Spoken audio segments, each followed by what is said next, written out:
Hello hello hello बच्चा party. कैसे हैं आप सब? आशा करता हूँ आप सब बहुत अच्छे होंगे। और आज हम कंप्लीट करने वाले हैं अपना क्लास 9 साइंस का chapter number 3 atoms and molecules. हमने लास्ट क्लास तक सीखा था कि एटम्स का साइज क्या होता है, एटम्स के लिए सिंबल्स क्या यूज करते हैं, वो कौन से सिंबल्स हैं जो एटम के हमने लैटिन नेम से लिए हैं, और वो कौन से सिंबल्स हैं जो हमने एटम के इंग्लिश नेम से लिए हैं। तो आगे बढ़ते हैं और नेक्स्ट टॉपिक जो हमें पढ़ना है वो है एटॉमिक मास। एटम का मास। एटम का मास कैसे कैलकुलेट करते हैं? जैसे हम रियल लाइफ में किसी भी चीज को कैसे कैलकुलेट करते हैं, हम एक लेते हैं वेइंग मशीन या फिर तराजू लेते हैं, उसमें एक पेन में फिक्स मास रखते हैं और दूसरे पेन में वो चीज रखते हैं जिसे हमें मेजर करना है। तो एटम तो बहुत छोटे हैं, उसको कैसे मेजर करा जाए? अगर मैं आपको बताऊं रियलिटी में एटम का मास कितना होता है, अगर मैं बात करूं हाइड्रोजन की, तो हाइड्रोजन का मास होता है दोस्त 1.673 इंटू 10 की पावर -24 ग्राम। अगर इसे लिखने बैठोगे तो डेसिमल के बाद ना जाने कितने जीरोस आ जाएंगे, कितना टाइम कंज्यूम होगा हमारा, और याद करने में भी बड़ी दिक्कत होगी। तो इस चीज को रिजॉल्व करा गया और इसके लिए हमें यूज करना था कोई ऐसी चीज जो एटम जितनी हल्की भी हो, और जिससे हम अगर एटम को कंपेयर करें तो जो मासेस है वो अप्रोक्सीमेटली इंटीजर्स में आ जाए। और इसके लिए यूज किया गया कौन? कार्बन 12। वो कार्बन जिसका मास 12 होता है। हमने क्या यूज किया? हमने किया कि कार्बन के एटम को 12 पीसेस में तोड़ दिया। ऐसे आपको इमेजिन करा रहे हैं, कार्बन के एटम को 12 पीसेस में तोड़ते गए और हमने अज्यूम कर लिया कि यार एक पीस का वजन हम कितना मानेंगे? 1 AMU। तो 1 AMU क्या है बेटा? 1 AMU है mass of carbon atom into 1/12, मतलब कार्बन एटम का 1/12वां हिस्सा। और फिर बाकी सभी मेथड की तरह हमने एक विंग मशीन ली या फिर हमने तराजू लिया, ठीक है, और उसमें एक तरफ एलिमेंट रखा जैसे हाइड्रोजन और दूसरी तरफ कार्बन का एक पीस रखा। मेरे बच्चे, हम क्या ऑब्जर्व करते हैं कि अरे वाह, हाइड्रोजन तो कार्बन के एक पीस के बराबर है।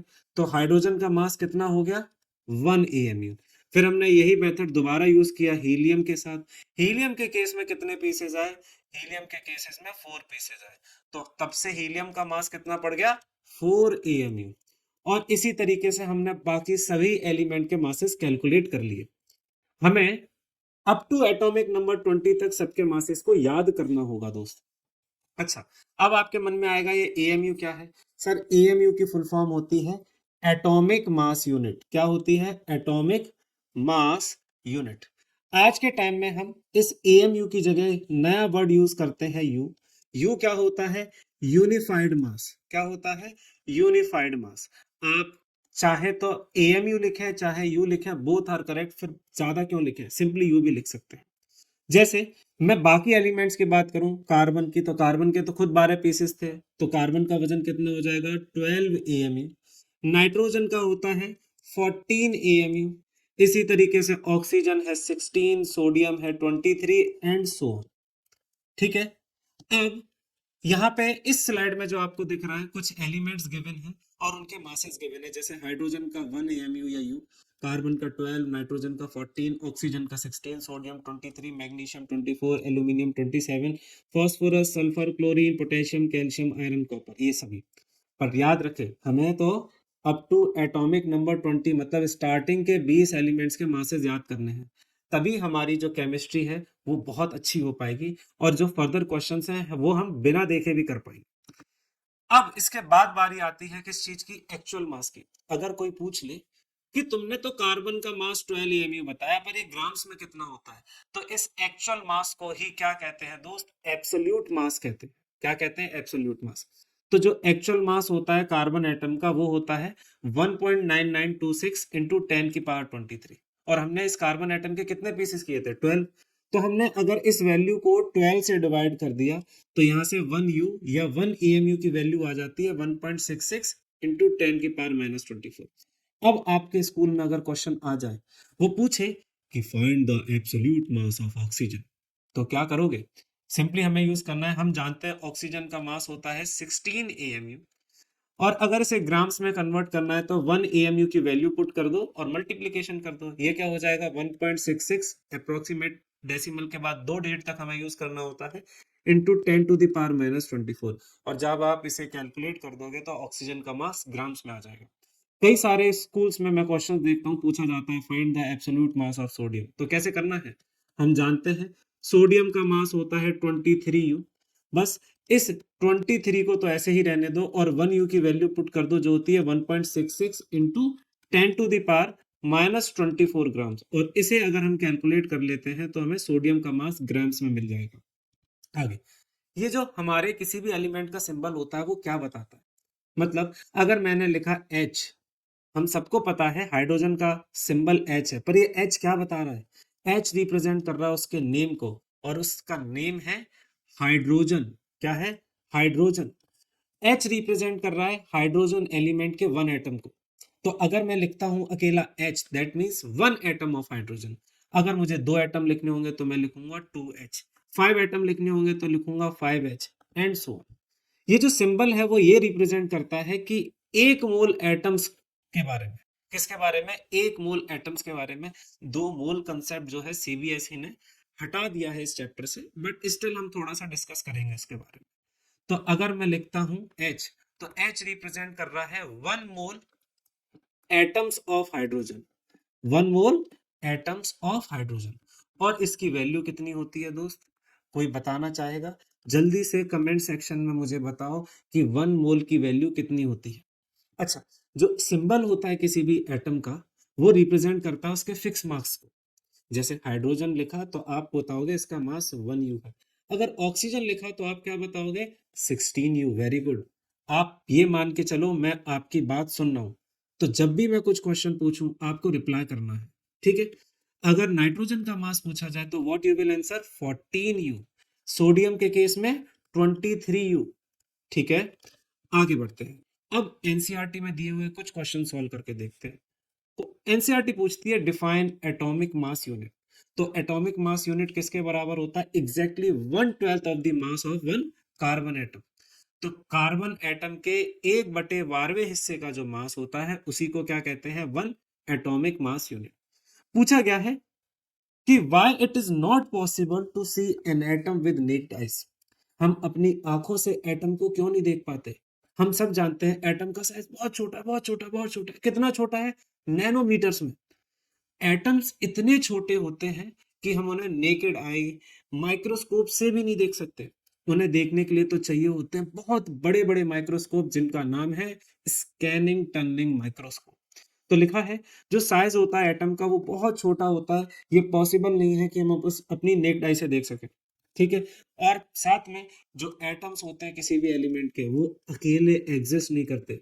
मतलब मुझे कहीं भी रास्ते में अकेला हाइड्रोजन का एटम नहीं मिलेगा। मैं ढूंढूं कि क्या तुम्हारे घर के पास सोडियम रहता है, तो सोडियम तो होगा पर सोडियम का अकेला एटम नहीं मिलेगा। गैंग में घूमते हैं ये, बदमाश बच्चे हैं सब। आगे इसके बाद है how do atom exist. Atom कैसे एग्जिस्ट करते हैं। एटम्स या तो आपको मिलेंगे दो तरीके से, मॉलिक्यूल्स के फॉर्म में या आयंस के फॉर्म में। मॉलिक्यूल किसे कहते हैं, देखो एटम ना डरता है, झुंड में रहता है। तो कुछ एटम्स ऐसे होते हैं जो अकेले नहीं रह पाते, डर लगता है, तो वो क्या करते हैं अपने भाई बंधुओं के साथ गैंग में रहते हैं। ठीक है, बस जब दो एटम्स एक दूसरे के साथ जुड़ के साथ में रहते हैं तो उसे क्या कहते हैं, मॉलिक्यूल कहते हैं। ठीक है, तो मॉलिक्यूल क्या होता है, मॉलिक्यूल वो सबसे छोटा पार्टिकल होता है किसी भी सब्सटेंस का जो जिसमें वो सभी प्रॉपर्टीज होती हैं जो उस एलिमेंट की हैं, और वो एग्जिस्ट करता है फ्री स्टेट में, अकेला पाया जा सकता है। फॉर एग्जाम्पल हम बिल्कुल नॉर्मल तरीके से समझें, we will never find 1 atom of hydrogen. Hydrogen अपने ही जैसे दूसरे हाइड्रोजन के साथ जुड़कर एक मॉलिक्यूल बनाता है जिसे बोला गया H2। हाइड्रोजन गैस की फॉर्म में पाया जाता है। ऑक्सीजन को भी डर लगता है अकेले रहने में, तो ऑक्सीजन पाया जाता है O2 की फॉर्म में या फिर O3 ओजोन की फॉर्म में। तो याद रखेंगे आपके एग्जाम में आ सकता है, ओजोन O3 कहते हैं। सर बोला गया है जो मॉलिक्यूल होते हैं वो कब बनते हैं, जब दो या दो से ज्यादा एटम्स एक दूसरे से केमिकली जुड़ जाते हैं, बॉन्ड बना लेते हैं। जेम्स बॉन्ड नहीं दोस्त, केमिकल बॉन्ड। और ये जो मॉलिक्यूल होते हैं वो रिप्रेजेंट करते हैं उसके सबसे छोटे पार्टिकल को, जिसमें वो सभी प्रॉपर्टीज होती हैं जो उस एलिमेंट की हैं। और याद रखिएगा, ये जो मॉलिक्यूल्स हैं वो सेम एटम से भी मिल सकते हैं और अलग अलग एटम से भी मिल सकते हैं। ठीक है, तो हमने सीखा depending on this there are two types of molecule. Molecule दो तरीके के, कौन कौन से? एक सेम एटम वाले और एक अलग अलग एटम वाले। तो हम सबसे पहले पढ़ेंगे मॉलिक्यूल्स ऑफ एलिमेंट्स। तो जो मॉलिक्यूल्स होते हैं वो अगर एलिमेंट्स की बात करें तो कौन कौन से हैं? जैसे हाइड्रोजन, सिर्फ जिसमें सभी एटम एक जैसे हो वो मॉलिक्यूल होते हैं एलिमेंट के, जैसे H2। नाइट्रोजन में दोनों नाइट्रोजन है N2, ऑक्सीजन में दोनों ऑक्सीजन है O2, क्लोरीन में दोनों क्लोरीन है Cl2, ओजोन में ऑक्सीजन के 3 एटम जुड़े हैं O3। तो आपको याद रखना है मॉलिक्यूल ऑफ एन एलिमेंट में जो एटम्स होंगे दो या दो से ज्यादा वो सभी सिमिलर होंगे, एक ही एलिमेंट के होंगे और वो केमिकली एक दूसरे के साथ जुड़ जाएंगे। अगर स्कूल में पूछे ये केमिकली जुड़ने का मतलब केमिकल बॉन्ड बना लेते हैं। समझ में आया? आगे इसके बाद एटॉमिसिटी क्या होती है? किसी भी मॉलिक्यूल के अंदर जितने एटम्स पाए जाते हैं उसी को क्या कहते हैं? उसकी एटॉमिसिटी। तो बोला गया है the number of atom present in one molecule of an element is called its atomicity. अब कुछ ऐसे मॉलिक्यूल भी होते हैं जो भाई तगड़े हैं, ब्रो हैं। कैसे? वो अकेले रहते हैं, उन्हें फर्क नहीं पड़ता, डर नहीं लगता। ऐसे मॉलिक्यूल्स कहलाते हैं मोनो एटॉमिक मॉलिक्यूल, जिनकी एटॉमिसिटी कितनी होती है? इनकी एटॉमिसिटी होती है दोस्त 1। एटॉमिसिटी 1 का मतलब उसके मॉलिक्यूल में एक ही एटम होता है। कौन होते हैं? नोबल गैसेस होती हैं, जैसे helium, neon, argon, krypton, जेनन, radon. आपको इसका निमोनिक पता है क्या है? कैसे याद करते हैं? हम याद करते हैं बच्चों के लिए, हीना, नीना और करीना का एक्सरे रंगीन। तो जब आप फर्दर क्लासेस में जाएंगे तो आपको पीरियोडिक टेबल याद कराई जाएगी और अलग अलग निमोनिक्स सुनाए जाएंगे, याद कराए जाएंगे। अगर आप किसी और तरीके से इसे याद करते हैं तो प्लीज कमेंट सेक्शन में बताना, मैं भी बाकियों के साथ शेयर करूंगा। पॉली एटॉमिक आयंस कैसे होते हैं या पॉली एटॉमिक मॉलिक्यूल्स कैसे होते हैं? वो मॉलिक्यूल्स जिनमें दो या दो से ज्यादा एटम मिलकर जुड़ते हैं। तो जब दो या दो से ज्यादा एटम जुड़कर एक सिंगल मॉलिक्यूल बनाए तो उन्हें कहते हैं पॉलीएटॉमिक। पॉलीएटॉमिक में कौन कौन आता है? जैसे डायटॉमिक, जैसे ट्राइएटॉमिक, जैसे टेट्राएटॉमिक, जैसे ऑक्टाएटॉमिक एंड सो। तो जल्दी से इसके बारे में सीखते हैं। डायटॉमिक कौन कौन से होते हैं? कई बार बोल चुका हूं, H2, O2, N2, Cl2। इन सभी मॉलिक्यूल्स में दो एटम है। ट्राइएटॉमिक वो होते हैं जिनमें तीन एटम्स जुड़ते हैं, जैसे ओजोन में। टेट्रा एटॉमिक का एग्जांपल है फास्फोरस, जिसमें 4 फास्फोरस के एटम एक साथ मिलकर रहते हैं। और ऑक्टा एटॉमिक होता है S8 सल्फर का मॉलिक्यूल। और एक एक्स्ट्रा बात बताऊं, वैसे तो क्लास 11th में सिखाते हैं पर तुम्हें सिखा रहा हूं क्या, कि जो सल्फर का मॉलिक्यूल होता है उसका स्ट्रक्चर पता है कैसा होता है? उसका स्ट्रक्चर होता है क्राउन शेप का। किस शेप का? Crown shape. तो भाई क्राउन हमारा कुछ ऐसे होता है।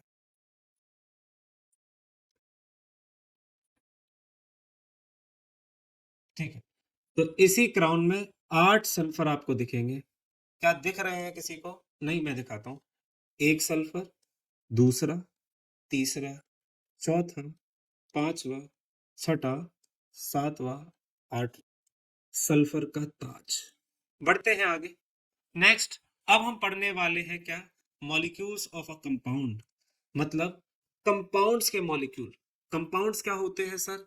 दो या दो से ज्यादा अलग अलग तरीके के एलिमेंट्स के एटम जब जुड़ते हैं तो उन्हें कंपाउंड्स कहते हैं।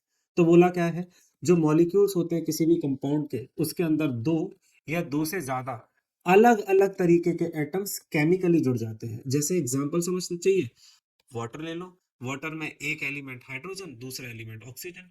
हाइड्रोजन के दो एटम जब एक एटम ऑफ ऑक्सीजन से जुड़ते हैं तो क्या मिलके बनता है? वाटर। इसके अलावा अमोनिया। अमोनिया होता है NH3। और आपको जो मैंने ये कंपाउंड्स स्क्रीन पे दे रखे हैं एटलीस्ट इतने तो याद कर लेने हैं, इतना तो आना चाहिए बच्चे को। NH3 में दो एलिमेंट्स पाए जाते हैं, नाइट्रोजन और हाइड्रोजन। कार्बन डाइऑक्साइड में दो एलिमेंट्स पाए जाते हैं, कार्बन और ऑक्सीजन।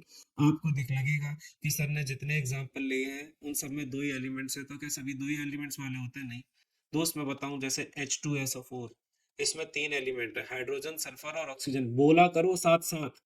मैंने बोला है कि मैं तुम्हारी बातें सुन रहा हूं, तुम बोलोगे तुम्हें याद होगा। ठीक है, ऐसे ही अगर मैं बात करूं ग्लूकोज के मॉलिक्यूल की, तो ग्लूकोज होता है C6H12O6। इसमें 3 एलिमेंट्स हैं, कार्बन, हाइड्रोजन, ऑक्सीजन। अगर मैं पूछूं इस ग्लूकोज के मॉलिक्यूल में, किसके, ग्लूकोज के मॉलिक्यूल में कार्बन के कितने एटम्स हैं, तो आप आंसर देंगे सर 6। हाइड्रोजन के कितने एटम्स हैं, तो यू विल आंसर 12। ऑक्सीजन के कितने एटम्स हैं, तो यू विल आंसर 6। ठीक है, अगर मैं पूछूं आपसे H2SO4 के केस में हाइड्रोजन के कितने एटम्स हैं, तो what you will answer 2। Sulphur के कितने एटम्स हैं, सल्फर के एटम है 1। कैसे पता, जब कुछ नहीं लिखा होता, सल्फर के नीचे देखो ना, एस के आगे कुछ नहीं लिखा है, दैट मीन्स 1 है। ऑक्सीजन के कितने एटम्स है, 4। तो आपको ये सभी मॉलिक्यूल्स याद करने हैं। इसमें फेमस है बहुत, मीथेन पूछा जाता है, CH4। सोडियम क्लोराइड जो नमक हम खाते हैं, NaCl। ठीक है, आगे तो यहाँ पे कुछ डायग्राम दे रखे हैं आपको इमेजिन कराने के लिए कि मॉलिक्यूल बनते कैसे हैं। जैसे एक ऑक्सीजन का एटम और 2 हाइड्रोजन के एटम जुड़ गए तो मॉलिक्यूल बन गया ऑक्सीजन वाटर का। इसी तरीके से अमोनिया कैसे बनता है, जब एक नाइट्रोजन का एटम 3 एटम्स ऑफ हाइड्रोजन के साथ जुड़ जाता है तो अमोनिया बन गया। कार्बन डाइऑक्साइड कैसे, एक कार्बन 2 ऑक्सीजन के साथ जुड़ गया तो CO2। मीथेन कैसे बनी, सर एक कार्बन 4 हाइड्रोजन के साथ जुड़ गया तो क्या बन गया, मीथेन गैस बन गया। आगे आयंस, तो अभी हम क्या पढ़ रहे थे कि एटम्स कैसे पाए जाते हैं, एटम्स पाए जाते हैं मॉलिक्यूल की फॉर्म में या आयन की फॉर्म में। अब बारी है आयंस के बारे में सीखने की। एटम या मॉलिक्यूल अगर इन पे नेगेटिव या पॉजिटिव चार्ज आ जाए तो उन्हें क्या कहते हैं, आयंस। ठीक है, हम क्लास 10 में पढ़ाते हैं तो सिंपल लैंग्वेज में बताएं, आयंस क्या होते हैं, चार्ज्ड स्पीशीज। क्या, चार्ज्ड स्पीशीज। तो वो एटम्स या ग्रुप ऑफ एटम्स जिन पे चार्जेस आ जाए, चार्जेस कैसे, पॉजिटिव चार्ज या नेगेटिव चार्ज, उन्हें क्या कहते हैं दोस्त, आयंस कहते हैं। आयंस दो तरीके के, अगर पॉजिटिव चार्ज आ रहा है तो कैटायन, और नेगेटिव चार्ज आ रहा है तो एनायन। तो अगर पूछा जाए कैटायन क्या होते हैं, cations are positively charge ion. ठीक है, ये कब बनते हैं, कोई भी कैटायन कब बनता है, जब कोई एटम अपना इलेक्ट्रॉन दे देता है, दान कर देता है, लूज कर देता है, तब वो बन जाता है क्या, कैटायन। तो बोला गया है cation is found by loss of 1 और मोर इलेक्ट्रॉन, एक या एक से ज्यादा इलेक्ट्रॉन दान करने पर। ठीक है, कैटायन के पास हमेशा कम इलेक्ट्रॉन होते हैं, किससे, नॉर्मल एटम से। कॉमन सेंस से जब इलेक्ट्रॉन दे दिए तो नंबर ऑफ इलेक्ट्रॉन तो कम ही रह जाएंगे ना। मेटल्स जो होते हैं वो जनरली कैटायन फॉर्म करते हैं, कैसे फॉर्म करते हैं, इलेक्ट्रॉन लूज करके। इसका एक एग्जांपल दे रखा है, जैसे सोडियम। ठीक है, सोडियम पे टोटल हमारे पास 11 इलेक्ट्रॉन्स होते हैं, आप नेक्स्ट चैप्टर में सीखेंगे। उसने एक इलेक्ट्रॉन लूज कर दिया तो बन गया Na पॉजिटिव, ये पॉजिटिव चार्ज आ गया, और ये बन गया सोडियम आयन, या बोला जाए सोडियम का कैटायन।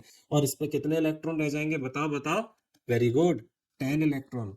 सही जवाब देते हो तुम लोग, बच्चे होशियार हो। आगे पूछा जाए, अगर कोई एटम 2 इलेक्ट्रॉन लूज करता है तो वो बन जाएगा कैटायन, जिसके पास +2 चार्ज होगा। एग्जाम्पल, जैसे कैल्शियम, कैल्शियम 2 इलेक्ट्रॉन लूज कर देता है तो बन जाता है Ca2 पॉजिटिव। याद रखना, न्यूमरल पहले लिखते हैं और सिंबल जो है प्लस माइनस वो बाद में लगाते हैं, ये तरीका है लिखने का केमिस्ट्री। तो ये था क्या, कैल्शियम एटम। ठीक है, ये था कैल्शियम एटम, और ये क्या बन गया, कैल्शियम का आयन। वेरी गुड, ऐसे ही बोल बोल के सीखना है।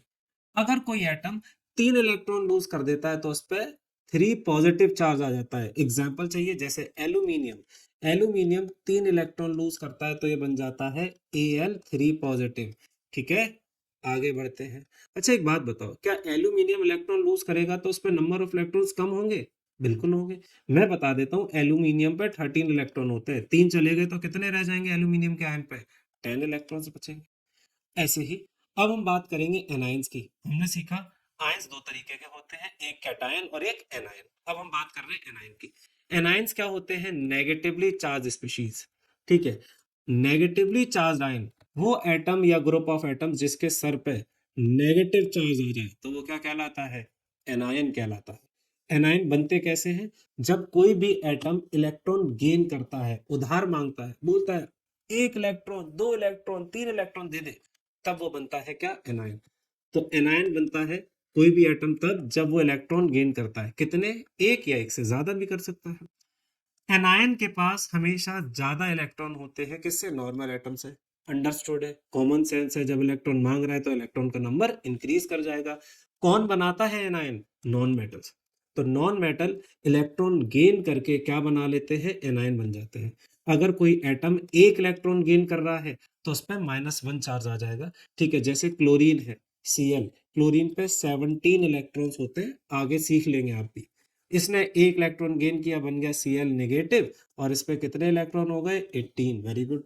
ऐसे ही कोई एटम अगर 2 इलेक्ट्रॉन गेन कर ले तो उस पर -2 चार्ज आ जाएगा, जैसे है ऑक्सीजन। ऑक्सीजन O से डिनोट करते हैं, अगर वो 2 इलेक्ट्रॉन गेन करता है तो बन गया O2 नेगेटिव। क्या सिखाया था? न्यूमरल पहले और प्लस माइनस का सिंबल बाद में। ठीक है, ये है हमारे पास ऑक्सीजन का एटम। ठीक है, और ये बन गया क्या? ऑक्सीजन का आयन। Very good. अगर कोई एटम 3 इलेक्ट्रॉन गेन कर लेता है तो उसमें -3 चार्ज आ जाता है। एग्जाम्पल जैसे नाइट्रोजन। नाइट्रोजन जब 3 इलेक्ट्रॉन गेन करता है तो बन जाता है N3 नेगेटिव। आगे बढ़ते हैं। अब मोनो एटॉमिक आयंस और पॉली एटॉमिक आयंस क्या होते हैं? क्योंकि कई स्कूल्स में देखा है मैंने, ये भी पूछा जाता है कि write some example, write 2 examples of polyatomic ion. तो भाई ऐसा आयन जिसके पास सिर्फ एक एटम हो वो क्या होगा? Mono atomic. ठीक है, एग्जांपल जैसे sodium, magnesium, aluminium, oxygen, chlorine, सब पे एक ही एक एटम है। और पॉली एटॉमिक आयन क्या होगा? जिसपे एक से ज्यादा एटम हो। तो ऐसा आयन जो ग्रुप ऑफ एटम से मिलकर बना हो, मतलब एक से ज्यादा एटम से मिलकर बना हो, उसे कहते हैं पॉली एटॉमिक आयन, या कंपाउंड आयन नाम से भी जाना जाता है। Example ammonium ion. Ammonium ion होता है NH4। इस पे कितने एटम से बताओ? 5। एक नाइट्रोजन और 4 हाइड्रोजन, तो टोटल हो गए ना 5। ठीक है, टोटल लिखे हैं, टोटल कितने हो गए दोस्त? 5 हो गए। ठीक है, आगे कार्बोनेट आयन होता है CO3 2 नेगेटिव, इसमें एक कार्बन और 3 ऑक्सीजन, तो टोटल हो गए 4। Sulphate SO4 2 negative, nitrate NO3 negative, hydro oxide OH negative, ये सब पॉली एटॉमिक आयंस है। अब वैलेंसी क्या होती है? देखो, वैसे तो ये जो टॉपिक है ना वैलेंसी, वो नेक्स्ट चैप्टर में पढ़ाते हैं, बट क्योंकि हम जब केमिकल फॉर्मूला बनवाएंगे आप लोगों से अभी, तो उसके लिए हमें पता होना चाहिए वैलेंसी क्या। वैलेंसी की बहुत ही गंदी डेफिनेशन है, the combining capacity of an element, पर बच्चे को कुछ समझ नहीं आता। ठीक है, आप हायर क्लासेस में जाएंगे तो आपको एक ये डेफिनेशन याद नहीं करनी, आपको बताना होगा वैलेंसी होती है कोई भी एटम कितने इलेक्ट्रॉन ले रहा है, दे रहा है, या शेयर कर रहा है, उसी को क्या कहते हैं? वैलेंसी। मैं जानता हूं बहुत सारे स्टूडेंट्स ऐसे होंगे जिन्हें अभी ये चीज अच्छे से समझ नहीं आ रही होगी, क्योंकि इसके कुछ टॉपिक्स मुझे पहले सिखाने चाहिए थे, बट ये बीच में आ गया है तो मुझे अभी बताना पड़ा। डोंट वरी, जब आप नेक्स्ट चैप्टर की वीडियो देखेंगे तब आपको इसके कंसेप्ट अच्छे से समझ में आएंगे। तो वैलेंसी होती है the number of electron gain, lose और शेयर बाय एन एटम। कोई भी एटम कितने इलेक्ट्रॉन लेता है, देता है, या फिर शेयर करता है। ठीक है, हमें इस चैप्टर में अभी रटना पड़ेगा कि किसकी वैलेंसी कितनी है। कैसे पता पड़ता है? किसी भी आयन के ऊपर जितना चार्ज होता है उतनी उसकी valency. For example sodium Na positive ion बनाता है तो इस पे 1 वैलेंसी है, प्लस की 1।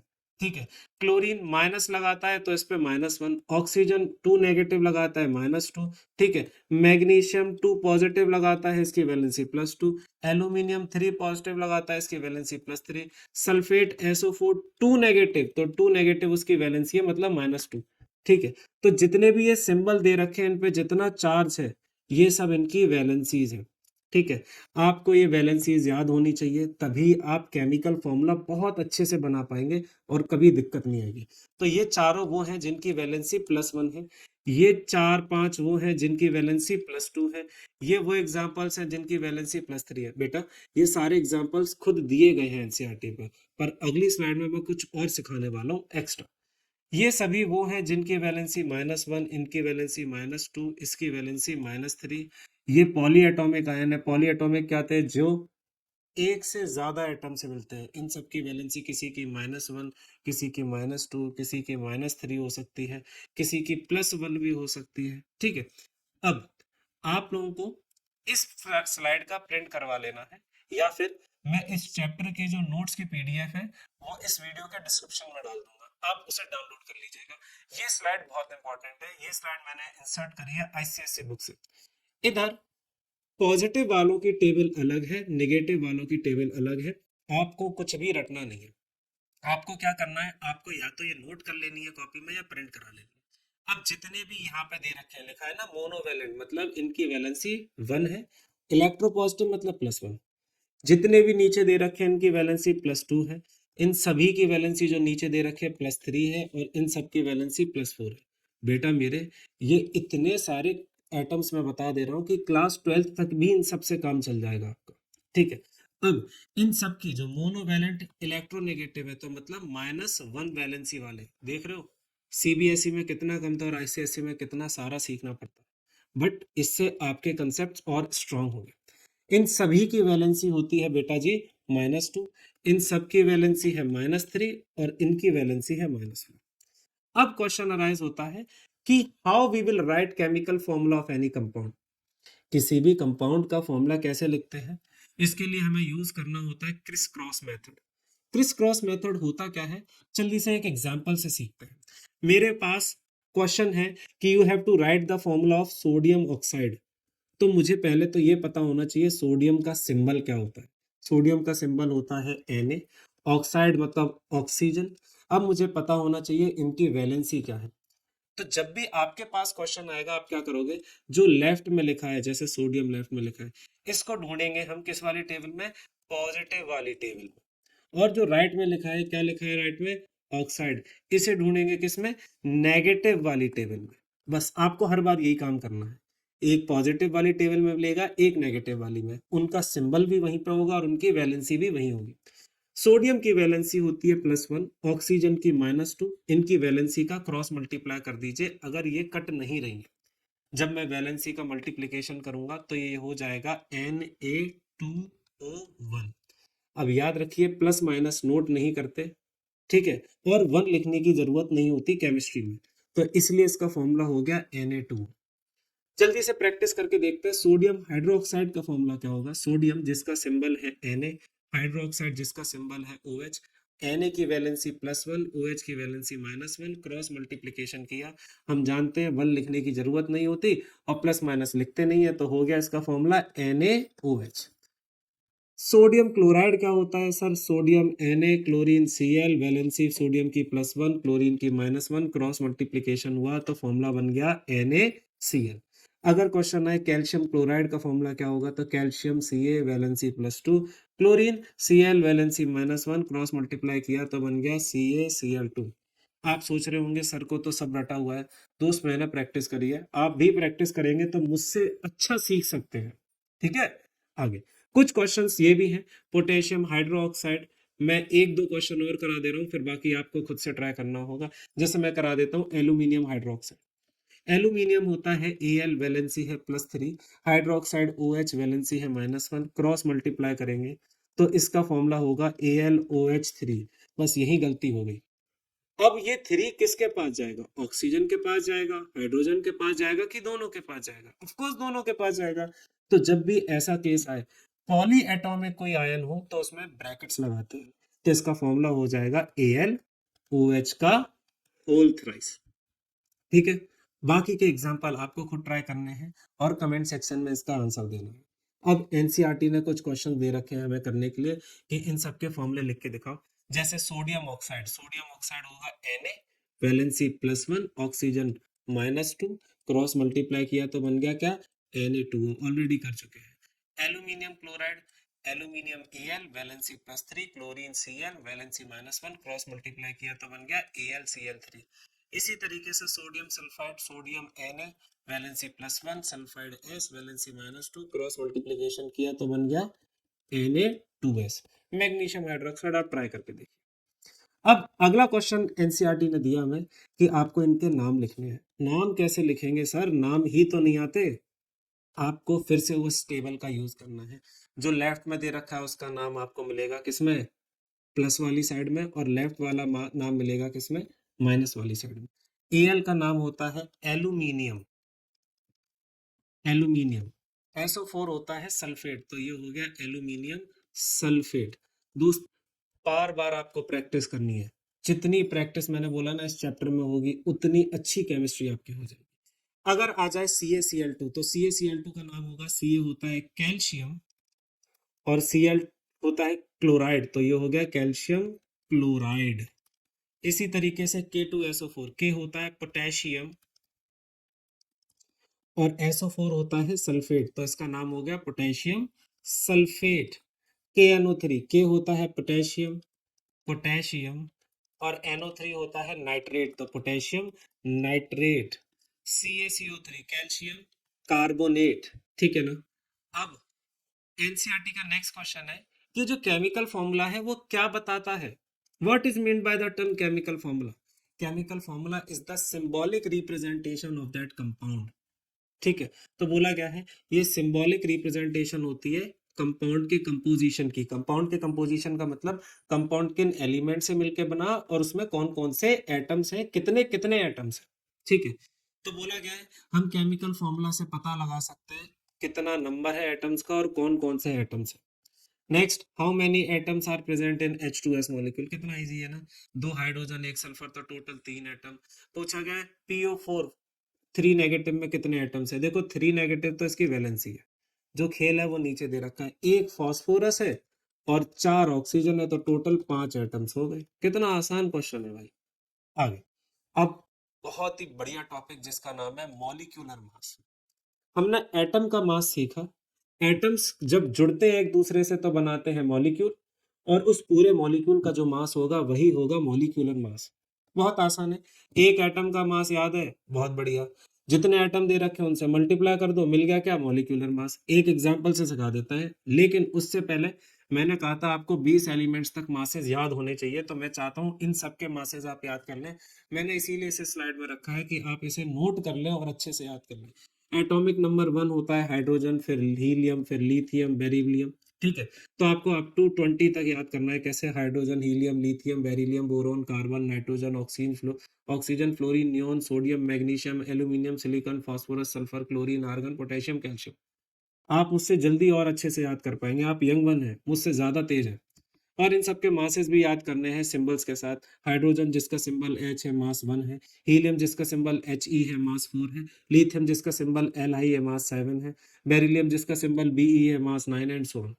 अगर आपको याद करने में दिक्कत है तो आप एक निमोनिक भी याद कर सकते हैं। ठीक है, मैंने किसी स्कूल के बच्चे से सीखा था ये mnemonic. Hi, hello, listen, BBC news on Friday night, है ना। Hi, hello, listen, BBC news on Friday night.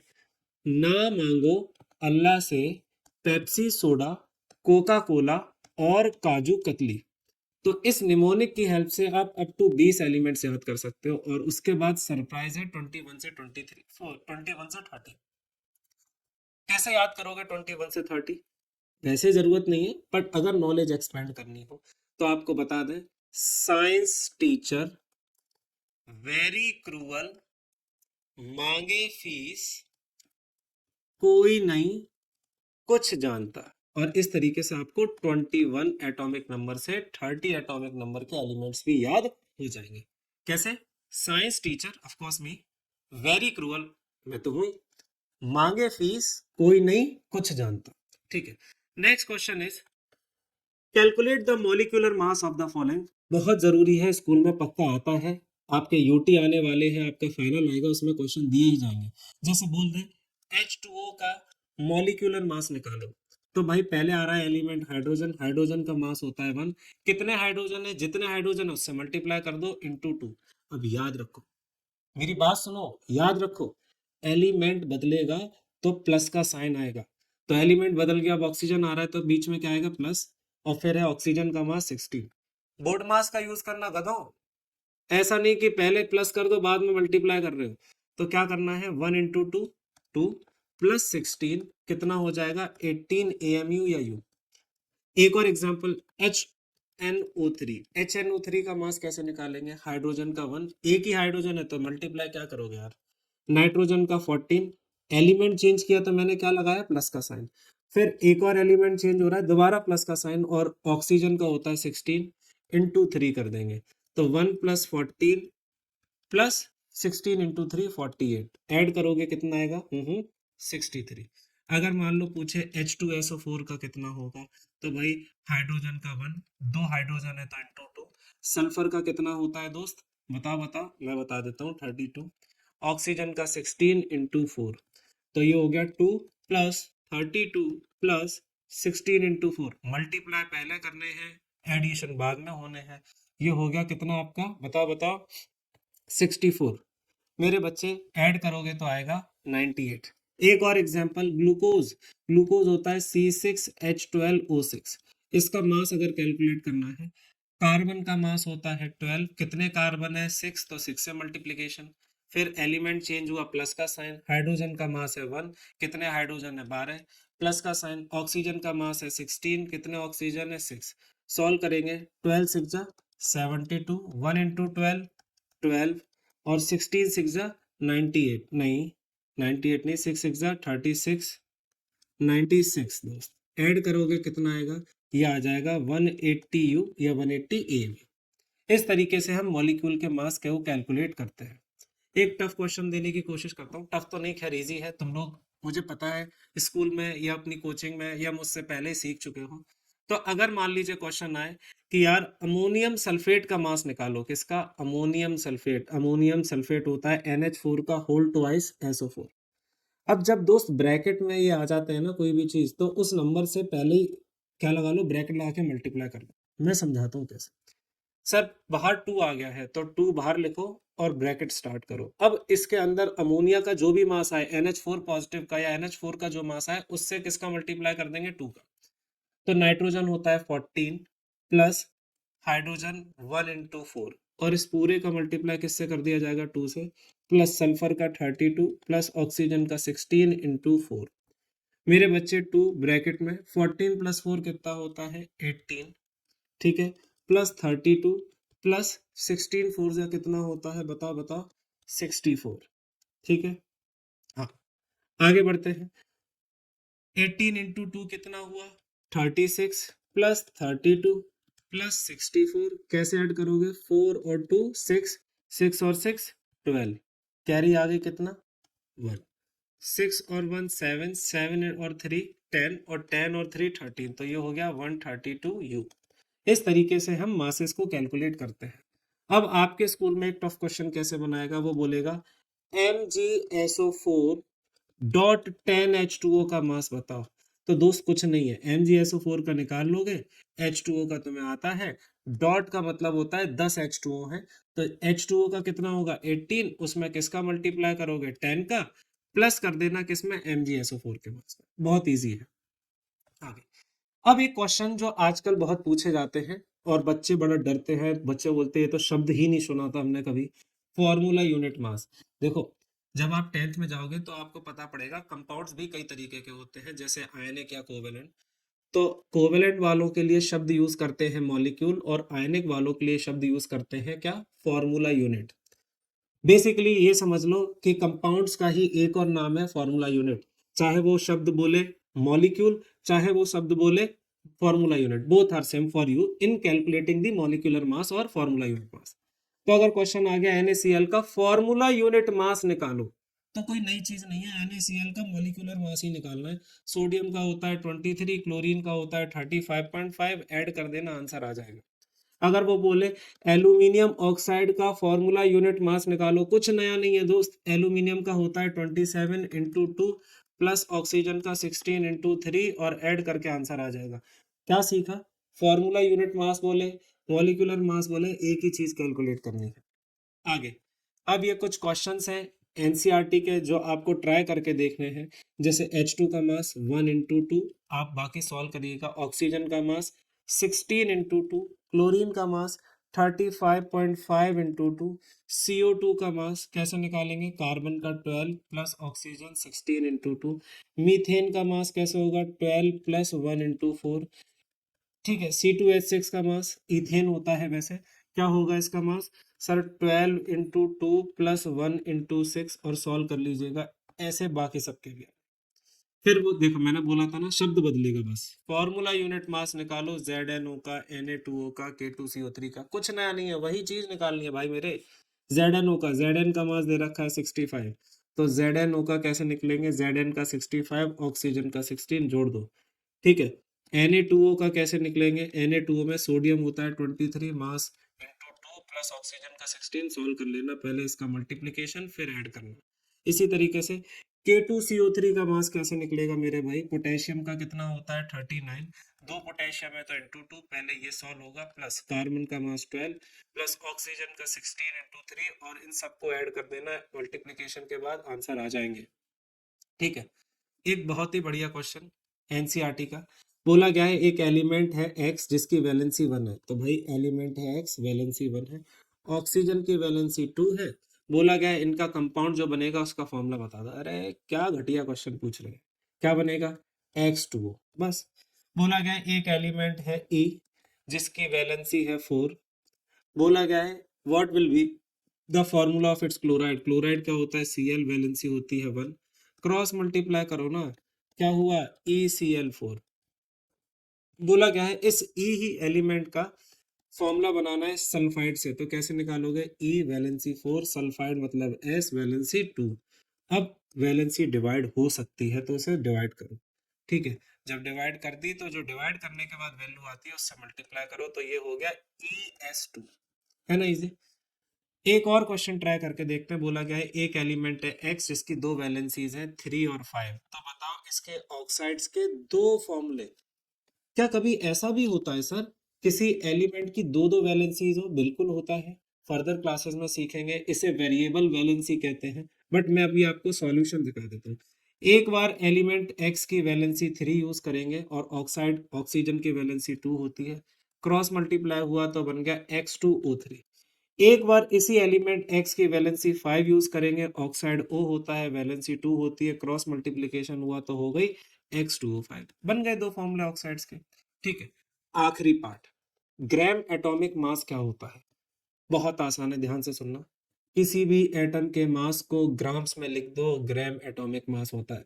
खत्म, फिनिश, टाटा, बाय बाय। तो बेटा हम जानते हैं सोडियम का मास होता है 23U, इसका ग्राम एटॉमिक मास हो जाएगा 23 ग्राम्स। हाइड्रोजन का मास होता है 1U, तो इसका ग्राम एटॉमिक मास हो जाएगा 1 ग्राम। कार्बन का मास होता है 12U, तो इसका ग्राम एटॉमिक मास हो जाएगा 12 ग्राम। तो इसी तरीके से एक और टॉपिक है gram molecular mass. Gram molecular mass क्या होता है? किसी भी मॉलिक्यूल के मास को ग्राम्स में लिख दो, हो गया ग्राम मॉलिक्यूलर मास। तो क्या होता है, जैसे H2O का मास अभी हमने कैलकुलेट किया था 18U आया था, तो इसका ग्राम मॉलिक्यूलर मास क्या होगा? 18 ग्राम।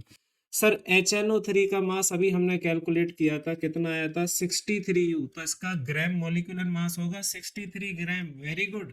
तो बताओ जल्दी जल्दी H2SO4 का ग्राम मॉलिक्यूलर मास कितना होगा? वेरी गुड, सही सोच रहे हो। इसका मास कैलकुलेट करेंगे, आई होप आ गया होगा आपका 98U, बस इसे ग्राम्स में लिख दो तो आंसर आ गया 98 ग्राम्स। और इसी के साथ ये चैप्टर होता है समाप्त। आशा करता हूँ आप सबने बहुत अच्छे से सीखा था। जो क्वेश्चंस मैंने ड्यूरिंग द लेक्चर आपसे पूछे, मुझे उसके आंसर्स कमेंट में चाहिए। अगले क्लास जब मैं रिकॉर्ड करूंगा तो उसमें आप लोगों का नाम जरूर लूंगा जिन्होंने आंसर दिए होंगे। चलिए मिलते हैं अगली वीडियो में। टेक केयर, जय हिंद, बाय बाय।